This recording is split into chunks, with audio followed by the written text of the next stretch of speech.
We should see the debut of James Harden sometime soon. How do you think his addition is going to impact Embiid on the floor, though, Matt?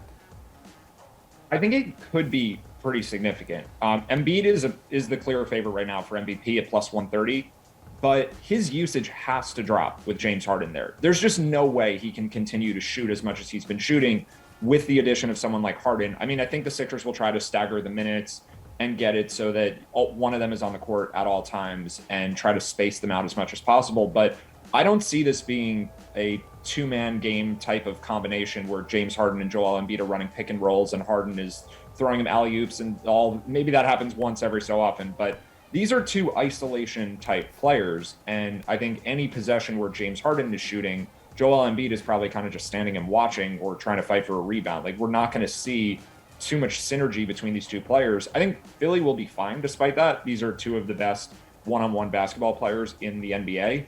But if Embiid's stats start to come down, which I think they will, we're going to see more talk about Nikola Jokic, who I think is rightfully deserving of the MVP now. He's just, I think, the best player in the league from a value perspective.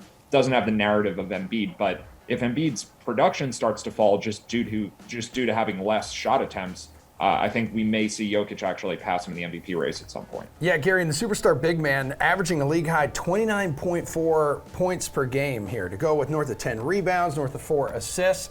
How do you think this will affect his MVP candidacy? Yeah, I mean, we sort of talked about this yesterday when we were just talking about who we thought was going to win MVP, who had the best odds. And, you know, I'll echo what Matt was saying. I think Jokic is the deserving MVP right now. But when we talk about Embiid's production, I guess it should be said that he's at such a high level that when there is going to be a drop-off, because there has to be, this is someone whose usage rate is about 41% since the beginning of January, which is absurd. And you even mentioned, Emerson, the assist numbers. I mean, a lot of that is just Embiid getting the ball in the post and being double or triple teamed and being able to find a wide open shooter virtually anywhere on the court.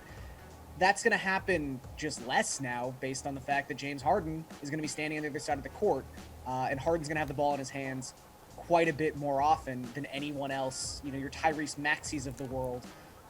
So this is going to affect his overall numbers, but it is a high place to have some slippage. So I don't think suddenly he's going to be averaging like 20 and 7. He's still going to have some pretty impressive numbers. And I think it was Nick who pointed this out yesterday.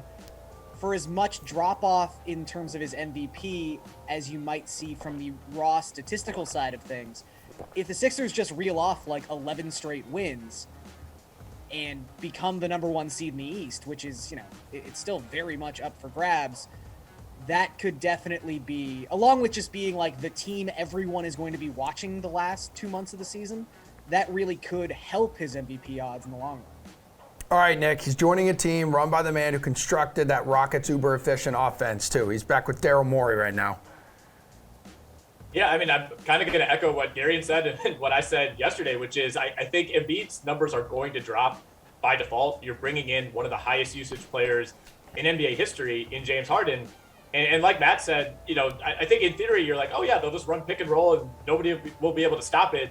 That's not really what Joel Embiid does. Like, he still wants to do a lot of isolation. You know, he doesn't want to just turn into, you know, like a souped up version of Clint Capella. That's not who Joel Embiid is. So I think it could be a little clunky at first, but, you know, ultimately, if Joel Embiid's going to win the MVP award, his numbers either have to sustain, which in my opinion is somewhat unlikely. I think he can do 90%, 85% of what he's doing right now, but it has to be offset by the Sixers being a really good team, because I think part of the narrative, or part of the reason that Joel Embiid is ahead of Nikola Jokic right now is there's this thought that, like, oh, well, he's on a vastly better team. You know, Philly's 3rd in the East, Denver's all the way down at 6th in the West. I mean, they're only separated by what, like 2 games in the standings? Philly's 35 and 23, Denver 33 and 25. So it's not like there's this huge gap here. So, you know, if Philly struggles a little bit to integrate Harden and Denver goes on a run and you can kind of throw out the records and that's no longer a part of it, I think that ultimately ends up favoring Jokic. Although the one thing we haven't mentioned is that eventually Jamal Murray, at some point in the next month, it sounds like, is going to be back on the floor for Denver. I don't think that's going to have as much of an impact as James Harden joining the 76ers, but still something to keep in mind that probably takes at least a little bit of usage away from Nikola Jokic.